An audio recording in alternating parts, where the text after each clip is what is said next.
LAC पर तनातनी जारी है। चीन पीछे हटने को तैयार नहीं है। कई स्तर की बातचीत भी हो चुकी है, लेकिन चीन डिसएंगेजमेंट को तैयार ही नहीं हो रहा। ऐसे में युद्ध के आसार बढ़ते जा रहे हैं। आइए आपको दिखाते हैं सरहद पर हमारी सेना की, भारतीय सेना की तैयारी क्या है। एयरफोर्स इस वक्त फुल एक्शन में है। इंडियन एयरफोर्स के दो बाहुबली रफाल और सुखोई लगातार सरहद पर दुश्मन की टोह ले रहे हैं। दोनों फाइटर जेट्स ने आज एलएसी के करीब कॉम्बैट ड्रिल की। कॉम्बैट ड्रिल यानी युद्ध के हालात में टचडाउन से लेकर मैन्यूवर की प्रैक्टिस की गई।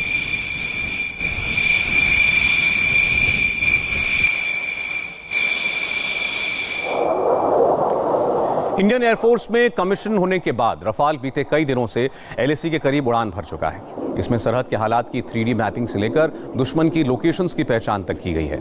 आज भी सुबह रफाल विमान ने फॉरवर्ड लोकेशंस पर उड़ान भरी।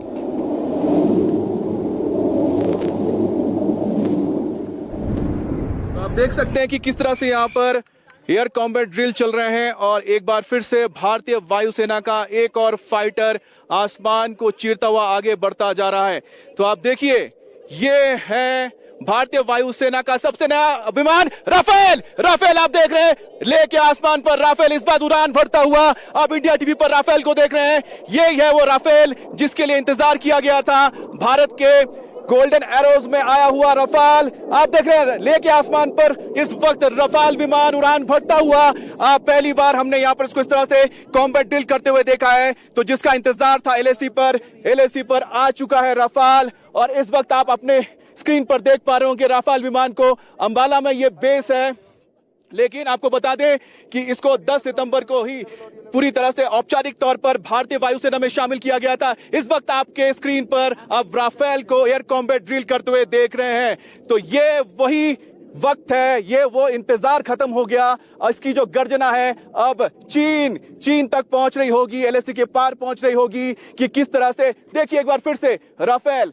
4.5 जनरेशन का एक ऐसा विमान है जिसके अंदर जबरदस्त कैपेबिलिटीज है। इसके रडार की खूबी यह है कि अभी इस वक्त तो लेके आसमान में है, यहां से ये होटान बेस को ये कवर कर सकता है, क्योंकि ये 200 किलोमीटर के रेडियस में किसी भी विमान को पकड़ सकता है। एक बार फिर से देखिए रफाल, ये जो तस्वीरें हैं इसका इंतजार कई वक्त तक किया गया है। तो इस वक्त आप जो तस्वीर देख रहे हैं रफाल विमान को लेके आसमान में उड़ान भरते हुए, क्योंकि लेके आसमान में अगर पहुंच चुका है तो यहां से चीन का चाहे होटान बेस हो या कोई भी यहां पर उनके पोस्ट हो उसको नेस्तो नाबूद कर सकता है, क्योंकि इसके पास उस तरह के मिसाइल्स हैं। तो एक बार फिर से देखिए रफाल की आवाज आप सुन रहे हैं, ये गूंज चीन तक जा रही होगी और ये बता रही होगी कि चीन अगर कोई हिमाकत करेगा तो अब उसे धूल चटाने के लिए रफाल लेके आसमान में, लद्दाख के आसमान में पहुंच चुका है। तो देखिए किस तरह से लगातार यहां पर राफेल विमान लेके आसमान में एक के बाद एक अपने करतब दिखाते हुए जा रहा है। यह भारत का सबसे आधुनिक विमान है रफाल, जो 4.5 जनरेशन का है। 10 सितंबर को ही इसे औपचारिक तौर पर भारतीय वायुसेना में शामिल किया गया है। अंबाला बेस में ये बेस है, लेकिन अब ये लगातार लेके आसमान में कॉम्बैट ड्रिल कर रहा है, जो ये बताता है कि भारतीय वायुसेना किस लेवल पर तैयार है। चीन अगर कोई भी हिमाकत करेगा तो उसको अब सामना करना होगा राफेल का। आपको बता दूं, ले से करीब 400 किलोमीटर ही दूर पर होटान बेस है, जहां पर चीन ने अपने विमानों को तैनात करके रखा हुआ है। तो ऐसे में देखना होगा कि अगर चीन को हिमाकत करता है तो जो राफाल आप देख रहे हैं इस वक्त लद्दाख के आसमान में, वो चीन को मिट्टी में मिला देंगे, क्योंकि इसके पास जो हथियार है, चाहे स्कैल्प मिसाइल हो, जो आसमान से जमीन तक मार कर सकता है, करीब 300 किलोमीटर से ज्यादा का उसका रेंज है। इसके अलावा इसके पास Meteor beyond visual range missile है, जो करीब 150 किलोमीटर दूर आसमान से आसमान यानी एयर टू एयर ही कॉम्बैट ड्रिल में किसी भी विमान को गिरा सकता है। और उसकी स्टेल्थ की बात की जाए तो वो तो बहुत जबरदस्त है, क्योंकि इसके पास स्पेक्ट्रा नाम की एक ऐसी आधुनिक तकनीक है इस विमान में, जिसके जरिए अगर दुश्मन के इलाके में भी जाता है तो दुश्मन के चाहे रडार्स हो या कोई भी उसके इलेक्ट्रॉनिक इक्विपमेंट्स हो उसको जैम कर सकता है, वहां पर हमला करके आ सकता है। ओमनी रोल है, यानी कि एयर टू एयर कॉम्बैट हो या फिर एयर टू ग्राउंड कॉम्बैट हो या फिर रिकॉनिसेंस हो, यानी दुश्मन के इलाके में घुस के जासूसी करके चीजों के बारे में जानकर वापस आ जाना, ये रफाल की खूबी है। और अब ये लद्दाख के आसमान में है, एलएसी पर है, यानी कि सभी भारतीय और हमारी सरहद अब महफूज है, क्योंकि जो आसमान का जो महाबली है रफाल, वो पहुंच चुका है लद्दाख। रफाल के साथ साथ ब्रह्मोस क्रूज मिसाइल से लैस सुखोई फाइटर जेट्स ने भी सरहद के ऊपर उड़ान भरी। देखिए लेह के फॉरवर्ड बेस से इंडिया टीवी के रिपोर्टर अमित पालित की एक और रिपोर्ट। तो लद्दाख के आसमान में Su-30 की ये उड़ान आप देख रहे हैं। लगातार आज 2 Su-30 लद्दाख के आसमान में कॉम्बैट ड्रिल कर रहे हैं और देखिए किस तरह से आया ये Su-30 एयरक्राफ्ट टचडाउन नहीं करते हुए, यानी कि आता है टचडाउन नहीं किया लेकिन ऊपर से ही जो एयर स्ट्रिप है उसके ऊपर से गुजर गया ऊपर की तरफ और ये आसमान को चीरते हुए आगे जा रहा है। ये दूसरा Su-30 देखिए, दूसरा Su-30, ये दूसरा Su-30 इसने भी टचडाउन प्रैक्टिस की है। दरअसल क्या होता है कि ये कॉम्बैट ड्रिल है। ये जो आप Su-30 देख रहे हैं ये ले एयर बेस पर बेस नहीं है, ये दूसरे जगह से आते हैं और यहां पर एयर कॉम्बैट ड्रिल करते हैं कि अगर युद्ध के दौरान अगर इन्हें यहां पर लैंड करना पड़े तो किस तरह से लैंड करेंगे ये इनको बताया जाता है। और बड़ी बात है कि Su-30 में ये ट्विन सीट जेट्स है, यानी कि इसमें 2 पायलट्स की बैठने की जगह होती है। तो यहां पर हो सकता है कि जो इसमें एक पायलट ऐसा भी हो सकता है जिसे ट्रेनिंग दी जा रही है, क्योंकि जो हालात यहां पर है पिछले 18-19 हफ्ते से स्टैंड ऑफ के बने हुए हैं, ऐसा माहौल है कि कभी भी लड़ाई हो सकती है। तो ऐसे में जो दूसरे पायलट्स होते हैं उनको भी ट्रेनिंग दी जाती है कि लद्दाख जैसे इलाके में हाई ऑल्टीट्यूड के एरिया में आपको अगर लैंड करना पड़ता है तो किस तरह से लैंड करेंगे, क्योंकि यहां पर चारों तरफ पहाड़ियां हैं, पहाड़ियों के बीच में से आते हुए आपको लैंड करना पड़ता है। तो इसीलिए ये ट्विन सीट ये जेट्स हैं Su-30 MKI, इसमें हो सकता है कि कुछ पायलट्स को ट्रेनिंग भी दी जा रही हो, क्योंकि जरूरत पड़ेगी तो उन्हें भी यहां पर डिप्लॉय किया जा सके। देखिए किस तरह से बेहद ही खूबसूरत तरीके से ये पहाड़ियों के ऊपर से आगे गुजरते हुए जा रहे हैं, कॉम्बैट ड्रिल कर रहे हैं। ये यहां पर चक्कर लगाते हैं, इसके बाद ये और भी हाई ऑल्टीट्यूड एरिया में जाकर फिर वापस आते हैं। तो Su-30 MKI के यहां पर कॉम्बैट ड्रिल को आप देख रहे हैं और ये साफ हो जाता है कि 21 तारीख को जो बातचीत हुई थी जिसमें अब ये फैसला हुआ है, कोई नतीजा तो नहीं निकला कि कब दोनों देशों के जो फोर्सेस हैं वो पीछे हटेंगी, लेकिन एक बात तय हो गई है उसमें कि वो अपने ट्रूप्स को और नहीं बढ़ाएंगे, यानी कि और ज्यादा ट्रूप्स को नहीं भेजा जाएगा LAC पर। लेकिन फिलहाल उसकी जरूरत भी इसलिए नहीं है क्योंकि चीन के अगर 40 से 50 हजार सैनिक LAC पर मौजूद हैं तो उसी तरह से भारत ने भी मिरर इमेज की तरह, यानी कि मिरर डिप्लॉयमेंट करते हुए LAC के पास उन्होंने अपने उतने ही तादाद में साजो सामान, फोर्सेज, हथियार तैनात कर दिए हैं और एयरफोर्स तो यहां पर 24 घंटे इसी तरह से मुस्तैद हैं। तो आप ये देख रहे हैं किस तरह से लेह के पास लगातार यहां पर MiG-29 हो, Su-30 MKI हो, इसके अलावा अपैचे अटैक हेलीकॉप्टर्स हो, ये लगातार यहां पर कॉम्बैट ड्रिल कर रहे हैं।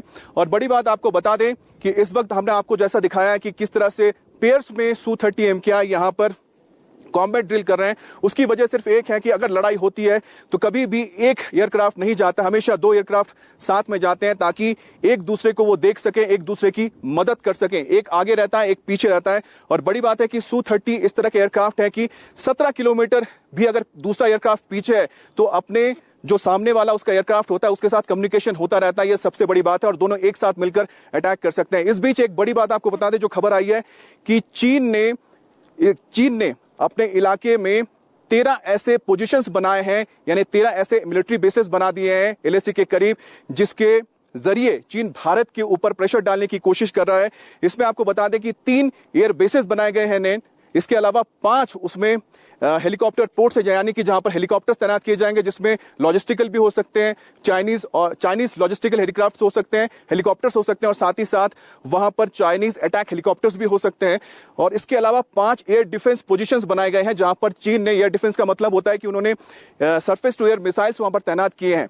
तो कुल मिलाकर चीन ने अपनी यहां पर जो नई तैयारी की है, और बताया जा रहा है कि 2017 का जो डोकलाम स्टैंड ऑफ हुआ था उसके बाद ही ये 13 नए उन्होंने बेसेस तैयार किए हैं, पोजीशंस तैयार किए हैं LAC के करीब। लेकिन घबराने की बात इसलिए नहीं है क्योंकि भारतीय सेना ने भी अपने पोजीशंस को मजबूत रखा है, चीन पर नजर है और खास तौर पर लद्दाख जैसे फॉरवर्ड एरिया में हमारे जो फॉरवर्ड एयर बेसेस हैं वहां पर भी हम लगातार आपको दिखा रहे हैं कि किस तरह से हमारे फाइटर एयरक्राफ्ट दिन रात एयर कॉम्बैट ड्रिल कर रहे हैं ताकि चीन को वक्त आने पर माकूल जवाब दिया जा सके। आखिर सरहद पर रफाल और सुखोई की इस कॉम्बैट ड्रिल का मायने क्या है? लेह में ग्राउंड जीरो पर मौजूद इंडिया टीवी के रिपोर्टर्स अमित पालित और मनीष प्रसाद आपको समझाएंगे। जब हम रिपोर्टिंग कर रहे थे उस वक्त मैंने देखा कि किस तरह से रफाल ने यहां पर अपनी गर्जना के साथ टच डाउन करते एयर कॉम्बैट पेट्रोल दिखाया, और ये जो एयर कॉम्बैट पेट्रोल था उसको देखने के बाद हमें पता लगा कि किस तरह से भारतीय वायुसेना ने अपनी तैयारी कर रखी है, और इंडिया टीवी ने सबसे पहले आपको वो तस्वीरें दिखाई थी। मनीष, बातचीत हुई 21 तारीख को, उसके बाद ज्वाइंट स्टेटमेंट आता है जिसमें कुछ भी नतीजा नहीं निकलता है, और उसके बाद हम देखते हैं कि आज राफेल लेह में कॉम्बैट जेट पेट्रोल कर रहा है और साथ ही साथ टचडाउन की प्रैक्टिस। ये पहला मौका था जब मिलिट्री और डिप्लोमेटिक टॉक्स एक साथ किए गए। 6th राउंड टॉक था, 7th राउंड टॉक होगा और इसमें तय किया गया कि अब फॉरवर्ड पोजीशंस पर एक्स्ट्रा डिप्लॉयमेंट जो और सेना की तैनाती दोनों तरफ से नहीं होगी। लेकिन ये बता दें कि दोनों तरफ से लगभग 50,000 सेना की तैनाती है। और उसी बीच में 10 सितंबर से लेकर, यानी इंडक्शन जब रफाल का हुआ गोल्डन एरोज में, तब से लेकर आज तक 8 बार उसने सॉर्टी की है। डेमोग्राफिक, यानी ये जो पूरा एरिया दिखाई दे रहा है ना अमित, इस पूरे एरिया की डेमोग्राफिक टेरेन और साथ में जो पूरी मैपिंग है वो करने के लिए रफाल यहां पर आया। 4.5 जनरेशन का मल्टी रोल नहीं बल्कि ओमनी रोल फाइटर एयरक्राफ्ट जो अपने पूरे वेपन सिस्टम के साथ लैस है। हैमर वेपन के तौर पर है इस समय मीका, उसके अलावा meteor, scalp missile stand of weapon जो है वो इसमें आएगा। और कॉम्बैट एयर पेट्रोल के तौर पर ये क्वीन ऑफ एयर है, यानी स्ट्राइकर कैपेसिटी के साथ चाइनीज पीएलए को सीधा संदेश कि इस समय Su-30, मिराज 2000 और MiG-29 अपग्रेडेड के साथ रफाल इस आसमान पर एयर डिफेंस और स्ट्राइकिंग रोल में सामने है। बिल्कुल, क्योंकि स्ट्राइकिंग रोल बहुत इंपॉर्टेंट है, क्योंकि इससे पहले रफाल जो यहां पर उड़ान भर रहा था वो टेरेन मैपिंग हो रही थी, यानी कि इसको समझने के लिए कि यहाँ की भौगोलिक स्थिति क्या है। लेकिन आज आपको बता दें यह वक्त बहुत अहम है, क्योंकि 21 तारीख को बातचीत होती है, बातचीत का नतीजा नहीं निकलता है। लेकिन उसके बाद हम देखते हैं कि 23 तारीख को रफाल यहां पर आता है एयर कॉम्बैट पेट्रोलिंग करने के लिए, जिसमें वो टचडाउन करता। अब तक जो Su-30 MKI किया करता था उसको हमने करते हुए देखा रफाल को। इसका मतलब साफ है कि भारत तैयार है अगर चीन कोई भी हिमाकत करता है। सबसे बड़ी बात है कि रफाल का यहाँ आने का मतलब यह हो जाता है कि होटान बेस जो यहां से महज 450 किलोमीटर दूर है, वहां पर जे सीरीज के विमान तैनात हैं और साथ ही साथ एवॉक्स वहां पर तैनात है। मनीष, होटान बेस अब रफाल के रेंज में है। 826 किलोमीटर का लाइन ऑफ एक्चुअल कंट्रोल चुमार से लेकर दौलत बेग ओल्डी, उसके ठीक दूसरी तरफ चाइनीज पीएलए का होतान, गारगुंसा, शिगात्से, कासगर एयरबेस है, जहां पर उन्होंने अपने आर्म्ड यूएवी J-20 जैसे फाइटर एयरक्राफ्ट बॉम्बर्स को डिप्लॉय कर रखा है। और इसके साथ साथ वो लगातार एरियल रेकी भी कर रहे हैं। लेकिन एयर डिफेंस के तौर पर भारतीय वायुसेना ने अपनी पूरी पैकेज फॉर्मेशन, जिसमें एयर एंगेजमेंट, एयर डिफेंस, साथ में एयर टू सरफेस अटैक, इन सब की पूरी तैयारी कर ली है और इसे टारगेट फोल्डर कहते हैं। दरअसल ये target folder Su-30 with BrahMos, MiG-29 upgraded, Mirage 2000 और अब स्ट्राइकिंग कैपेसिटी के साथ Rafale fighter aircraft multiple target को एंगेज करने की क्षमता के साथ इस पूरे 826 किलोमीटर के लाइन ऑफ एक्चुअल कंट्रोल पर एक एयर वॉल के तौर पर खड़ा है। और चाइनीज पीएलए को पता है, इसीलिए चाइनीज पीएलए अपना डिप्लॉयमेंट इंक्रीज कर रहा है एयर डिफेंस के तौर पर। लेकिन वो हिमाकत नहीं करेगा कि इस समय भारतीय सेना के करीब आ सके या फिर भारतीय वायुसेना के पास पहुंच सके। तो सरहद पर तनाव तो है, लेकिन भारतीय फौज की तैयारी भी आपने देख ली। युद्ध अगर होता है तो चीन के अंदर कैसे घुसेगा भारत, यह आपको हम बताएंगे एक ब्रेक के बाद।